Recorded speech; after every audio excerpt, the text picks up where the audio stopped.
Dear students, मैं श्रीराम मीणा सहआचार्य हिंदी बाबू शोभराम राजकीय कला महाविद्यालय अलवर आज के वीडियो रिकॉर्डिंग के माध्यम से आपके समक्ष यानी BA part first general Hindi के विद्यार्थियों के समक्ष आपकी काव्य संकलन जो पुस्तक है उसमें जो महत्वपूर्ण कवि है जिन्हें राष्ट्र कवि के नाम से भी संबोधित किया जाता है मैथिली शरण गुप्त, उनकी एक प्रसिद्ध कविता है मनुष्यता। उस पर मैं व्याख्यान देने जा रहा हूँ और उस पर हम अनुशीलन करेंगे। आप सुनिएगा, देखिएगा। BA part first general Hindi के विद्यार्थियों के लिए मनुष्यता। विचार लो कि मृत्यु हो न मृत्यु से डरो कभी, मरो परंतु यूं मरोगी याद जो करे सभी। हुई ने यूं सुमृत्यु तो वृथा मरे वृथा जिए, मरो वही की जो जिया न आपके लिए।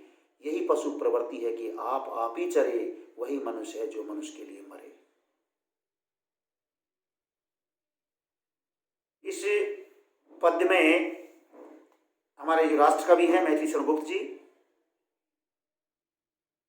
उन्होंने इस पद्य में सच्चे मनुष्य और सच्चे मनुष्य के जो आचरण हैं और आचरण से संबंधित जो दायित्व हैं उनकी यहां अभिव्यक्ति की है। देखिएगा, विचार लो कि मृत्यु हो न मृत्यु से डरो। मैथिली शरण गुप्त जी इस पद्य के माध्यम से कहना चाहते हैं कि हे मनुष्य, मैं आपको अच्छी तरह से बता देना चाहता हूं कि आप इस संसार में आए हो तो इस संसार में आप खुल के जिए, और ये भी आपको पता है कि इस सृष्टि का नियम है कि जो जिसका उत्थान हुआ उसका पतन होना तय है, जिसका जन्म हुआ उसका मरना तय है। अर्थात आप अच्छी तरह से बात को मन में विचार लो, सोच लो, समझ लो, चिंतन कर लो कि मरना तो हमें अवश्य है।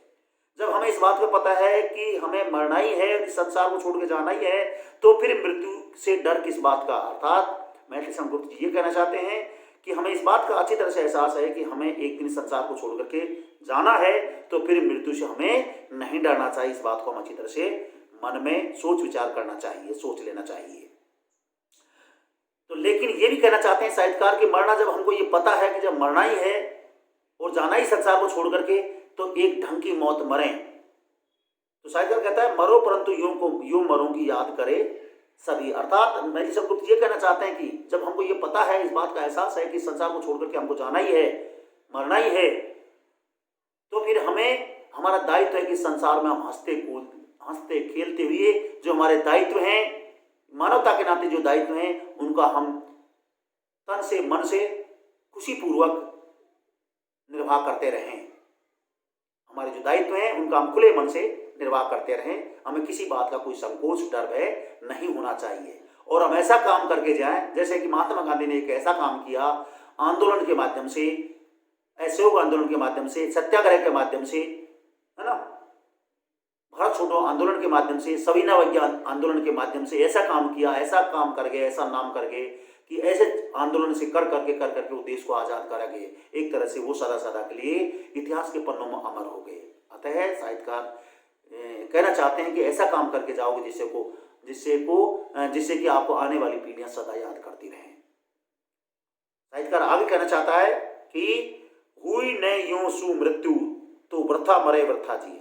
साहित्यकार कहना चाहते हैं कि यदि इस तरह से अच्छा काम करते हुए हमारी कोई मृत्यु नहीं हुई तो हमारा जीना और मरना बेकार है। चाहे जीते रहें और चाहे मर जाएं, ये हमारा बेकार है। वृथा जिए अर्थात हमारा जीना बेकार है, वृथा मरे और ऐसे मरना भी हमारा बेकार। वृथा मतलब बेकार। मरा नहीं वही जो कि जिया ने आपके लिए। साहित्यकार कहना चाहते हैं, यहाँ मैथिली शरण गुप्त जी कहना चाहते हैं कि वही व्यक्ति का मरना, वही उसी व्यक्ति का मरना सार्थक है जो सदैव दूसरों के लिए जिया हो, दूसरों के कल्याण के लिए जिया हो, अपने देश के लिए जिया हो, अपनी मातृभूमि के लिए जिया हो। यानी सदैव जो जिसके मन में परोपकारिता की भावनाएं बराबर बनी रही हों और परोपकारिता का कार्य करते हुए उन्हीं का निर्वाह करते रहे हों, उन्हीं लोगों का मरना सार्थक है। यही पशु प्रवृत्ति है कि आप ही चरे। साहित्यकार ने बहुत बड़ा हमारे समक्ष एक भाव प्रकट किया है कि यदि हम केवल अपने स्वार्थ में डूबे रहें और अपने स्वार्थों को सिद्ध करते रहें 24 घंटों हर पल हर क्षण हर दिन रात, तो हम में और पशु में कोई अंतर नहीं है। अर्थात यदि ये प्रवृत्ति है तो हम पशु प्रवृत्ति के कहलाएंगे। साहित्यकार ने ये हमारे समक्ष एक बहुत बड़ी बात रखने की कोशिश की है। वही मनुष्य जो मनुष्य के लिए मरे। साहित्यकार आगे कहना चाह रहे हैं कि मेरे हिसाब से मैं सब लोग जी कहते हैं कि मेरे हिसाब से या मेरी समझ के हिसाब से मैं कहना चाहूँगा कि सच्चा मनुष्य वही है जो मनुष्य के लिए ही अपना जीवन बिताए या मनुष्य के लिए अपना सारा सब कुछ करता रहे, मनुष्यता की रक्षा करते रहे, परोपकारिता का कार्य करते रहे, मातृभूमि की रक्षा करता रहे, देश भूमि की रक्षा करता रहे, संपूर्ण मानव समाज का कल्याण करने वाले कार्य करता रहे, अर्थात जो दूसरों के लिए जिए, वही सच्चा मनुष्य है। इस तरह से इस पद में साहित्यकार ने मनुष्यता के विषय में हमारे समक्ष भाव व्यक्त की है, जिसको मैंने आपके समक्ष इस व्याख्यान के माध्यम से प्रस्तुत किया है। दूसरा पद देखिए, उसी उदार की कथा सरस्वती बखानती, उसी उदार से धरा कृतार्थ भाव मानती, उसी उदार की सदा सदैव कीर्ति पूजती, तथा उसी उदार को समस्त दृष्टि पूजती, अखंड आत्म भाव जो असीम विश्व में भरे, वही मनुष्य है जो मनुष्य के लिए मरे। बहुत अच्छी बात कही है साहित्यकार ने कि सच्चा मनुष्य वही है जो मनुष्य के लिए कार्य करते हुए इस संसार को छोड़ करके जाए। उसी उदार की कथा सरस्वती बखानती, साहित्यकार कहना चाहते हैं कि जो मनुष्य इस संसार में रह करके मनुष्यता के भाव से ओतप्रोत होकर के परोपकारिता के कार्य करता है, दूसरों के कल्याण का कार्य करता है, उसी के लिए जो वीणा की देवी है, विद्या की जो देवी है सरस्वती, वही उन्हीं का बखान करती है, अर्थात उदारतापूर्वक उन्हीं की कथाओं से संबंधित बखान करती है, उन्हीं कथाओं के विषय में लिखा जाता है या बखान किया जाता है, इनके अलावा दूसरों का नहीं करती है। उसी उदार से धरा कृतार्थ भाव मानती, और ऐसे लोगों से ही, ऐसे सच्चे व्यक्तियों से ही ये धरती है, ये पृथ्वी है, अपने आप को उदारतापूर्वक धन्य मानती है, अपने आप को कृत्य मानती है। उसी आदर की सदा सजीव कीर्ति पूजती। साहित्यकार आगे कहना चाहते हैं कि ऐसे उदारता पूर्वक, ऐसे व्यक्तित्व का जो धनी व्यक्ति है, उसी की हमेशा सजीवता बरकरार रहती है और उसी की संसार में कीर्ति यश पूजता रहता है, यानी बोलता रहता है या सुनाई पड़ता रहता है, तथा उसी उदार को समस्त सृष्टि पूजती। और ऐसे उदार व्यक्तित्व वाले हृदय को ही ये संपूर्ण सृष्टि सदैव पूजनीय भावों से देखती है, पूजनीय दृष्टिकोण रखती है। अखंड आत्मभाव जो असीम विश्व में भरे, अखंड आत्मभाव, साहित्यकार कहते हैं कि ऐसे मनुष्य सदैव इस सृष्टि में अखंडता के भावों के साथ, आत्मीयता के साथ व्यवहार करते हैं और असीम विश्व में भरे संपूर्ण विश्व को एक तरह से वो अपनी धरती समझते हैं, अपना घर समझते हैं, बड़ी आत्मीयता का भाव समझते हैं संपूर्ण लोगों के साथ, और असीम अर्थात उनके लिए कहीं कोई सीमा नहीं है, संपूर्ण विश्व ही उनका अपना घर है। वही मनुष्य है जो मनुष्य के लिए मरे। साहित्यकार बहुत स्पष्ट शब्दों में कह रहे हैं कि सच्चा मनुष्य वही है जो मनुष्य, संपूर्ण मनुष्य समाज के लिए ही अपनी जिंदगी जीता रहे, उन्हीं के कल्याण में अपना जीवन लगाए रखे। इस प्रकार से साहित्यकार ने सच्ची मनुष्यता के विषय में बखान किया है। नेक्स्ट पद है, सहानुभूति चाहिए महाविभूति है यही, वशीकृता सदैव है बनी हुई स्वयं वही, वृद्धवाद बुद्ध का दया प्रभाव में बहा, विनीत लोक वर्ग क्या नए सामने झुका रहा, आहा वही उदार है परोपकार जो करे, वही मनुष्य है जो कि मनुष्य के लिए मरे। साहित्यकार ने एक ऐतिहासिक उदाहरण को देकर के भी इस बात की पुष्टि की है कि सहानुभूति चाहिए महाविभूति यही है। साहित्यकार कहते हैं कि आपने यहाँ इस संसार में मनुष्य के रूप में जन्म लिया है, अतः आपका दायित्व बनता है कि आपके समाज में जो दूसरे मनुष्य हैं उनके कष्टों को देख करके, उनकी स्थितियों को देख करके आपके मन में उनके प्रति सदैव सहानुभूति की भावना बनी रहनी चाहिए। और ये सहानुभूति की जो भावना है, यही आपको एक महान हस्ती, एक महान विभूति का दायित्व देने या दायित्व निर्वाह करने की ओर, आपका नाम रोशन करने की ओर आपको बढ़ाती है। वशीकृत सदैव बनी हुई है स्वयं भाई, अर्थात ऐसी महान विभूति के वश में ही ये संपूर्ण पृथ्वी प्रकृति सदैव रहती है। वशीकृता अर्थात ऐसे महान व्यक्तित्व वाले व्यक्ति की ये सदैव धरती माता वशीभूत रहती है या उन्हीं के वश में रहती है। वृद्धवाद बुद्ध का दया प्रभाव में बहा, अर्थात वृद्धवाद बुद्ध का, महात्मा बुद्ध का जो वृद्धवाद था, अर्थात वो मनुष्यों के वृद्ध था, जो वो भाव था एक तरह से संपूर्ण संसार में दया प्रवाह के रूप में बह गया। विनीत लोक वर्ग क्या नए सामने झुका रहा, अर्थात चाहे कितना ये संपूर्ण लोक उसके सामने विनय पूर्वक भावों के साथ खड़ा रहा हो, झुका रहा हो, नतमस्तक होता रहा हो, लेकिन महात्मा बुद्ध का जो वो सारे उपदेश ज्ञान थे वो सारे यूं ही बहते चले गए। आहा, वही उदार है जो परोपकार करे। अतः यहाँ साहित्यकार पुनः मैथिली संस्कृति जी कहना चाहते हैं कि मैं आपको कह देना चाहता हूँ, अहो, यहाँ विस्मयादिबोधक भाव प्रकट करते कहते हैं कि वही सच्चा उदार है, उदार व्यक्तित्व का धनी है, जो सदैव परोपकारिता का कार्य करता रहे, पर कल्याण की भावना का कार्य करता रहे, लोक कल्याण के कार्य करता रहे। वही मनुष्य जो मनुष्य के लिए मरे। अर्थात मैथिली संस्कृति कहना चाहते हैं कि सच्चा मनुष्य वही है जो मनुष्य के लिए सदैव कार्य करते हुए ही आगे बढ़ता रहे। अनंत अंतरिक्ष में अनंत देव हैं खड़े, सक्षम ही स्वभाव जो बड़ा रहे बड़े, परास्परोलंभो से उठो बढ़ो सभी, अभी मृत्य अंक में अपंक हो चढ़ो सभी, रहो ने यों की एक से एक काम न हो का सरे, यही मनुष्य जो मनुष्य के। अर्थात इस तरह से धरती पर जिए कि ऐसा महसूस करते रहना चाहिए कि एक मनुष्य का दूसरे मनुष्य से अवश्य काम पड़ता है, यानी एक मनुष्य का दूसरे मनुष्य के बिना काम नहीं चलता है। यानी भावार्थ ये है कि सभी मनुष्यों को एक दूसरे का सहयोग लेते हुए ही आगे बढ़ते रहना चाहिए। इन्हीं मनोभावनाओं को साहित्यकार ने इस पद में प्रकट करने की कोशिश की है। देखिएगा, अनंत अंतरिक्ष में अनंत देव खड़े हुए हैं। साहित्यकार कहते हैं कि हम इस धरती पर एक मनुष्य के रूप में जन्म लेकर के मानव जीवन जी रहे हैं। हम जो भी क्रियाकलाप करते हैं, जो भी गतिविधि करते हैं, जो भी आचार विचार करते हैं, उनको हमारी सारी गतिविधियों को अनंत लोक में, यानी अंतरिक्ष में, जिसको हम स्वर्ग लोक भी कह सकते हैं, जिसको आध्यात्मिक लोक भी कह सकते हैं, जिसको परमात्मा का लोक भी कह सकते हैं, वहाँ से बैठा बैठा एक तरह से परमात्मा हमारी सारी गतिविधियों पर नजर रखता है, सारी का वो लेखा जोखा रखता है। सक्षम ही स्वभाव जो बड़ा रहे बड़े बड़े, और हमारे समक्ष ही स्वभाव अर्थात जो स्वयं ही बड़ी बड़ी भुजा वाले हैं, वो हमको अपने ओर खींचने के लिए बुला रहे हों, ऐसा साहित्यकार ने प्रकट करने की कोशिश की है। परस्परावलंब से उठो, साहित्यकार कहता है कि आप आगे बढ़ो, लेकिन एक दूसरे का सहारा लेकर के बढ़ो, एक दूसरे को कोऑपरेट करते हुए आगे बढ़िए, तो ही अच्छा रहेगा। केवल आप अपना स्वार्थ सिद्ध करते हुए आगे बढ़ रहे हो, ये गलत बात है। आपको एक दूसरे का सहारा लेते हुए, एक दूसरे को कोऑपरेट करते हुए, एक दूसरे को सहयोग देते हुए आगे बढ़ते रहने की साहित्यकार ने एक तरह से हिमाकत की है, एक तरह से आपको उन्होंने अपना उद्बोधन दिया है, और तभी आपका पढ़ना सार्थक है। आगे बढ़ते रहें, बहुत अच्छी बात है। अभी अमर्त अंक में अपंक हो चढ़ो सभी, साहित्यकार कहते हैं अमर्त अर्थात अमर्त माने जीवन।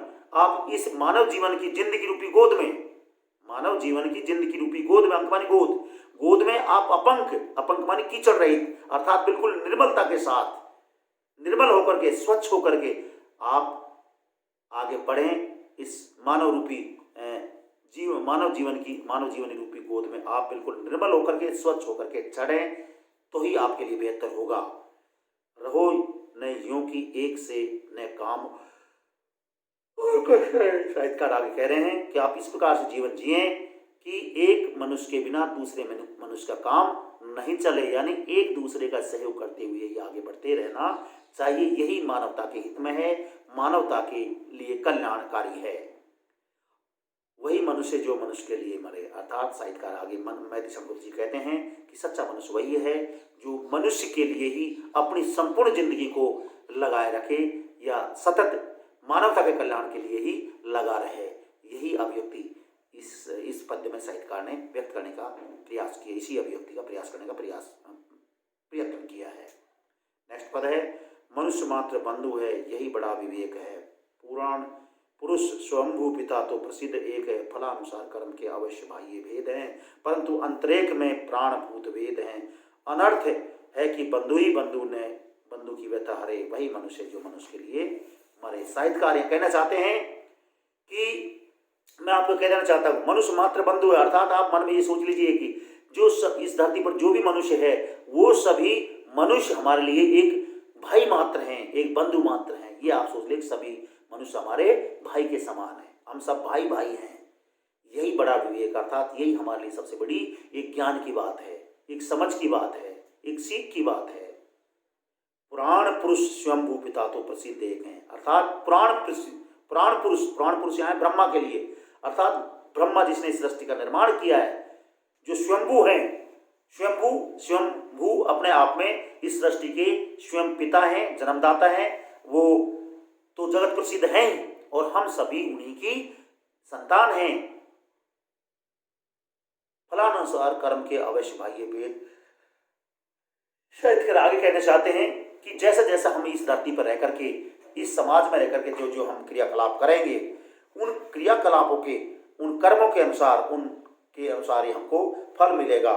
और उसी के अनुसार हम सभी में एक दूसरे के बाह्य भेद नजर आते हैं, परंतु अंतरिक्ष में प्राणभूत भेद हैं। किंतु साहित्यकार कहते हैं अंतरिक्ष में नहीं, आंतरिक दृष्टि से यदि हम बात करें तो प्रमाणभूत अर्थात प्रमाण स्वरूप हमारे अंदर जो कुछ भरा हुआ है वो वेदों का ज्ञान ही भरा हुआ है। वेदों के प्रमाणभूत वेद हैं, अर्थात हम आंतरिक रूप से एक हैं। इस बात को प्रमाण स्वरूप हमारे वेद शास्त्र भी कहते हैं।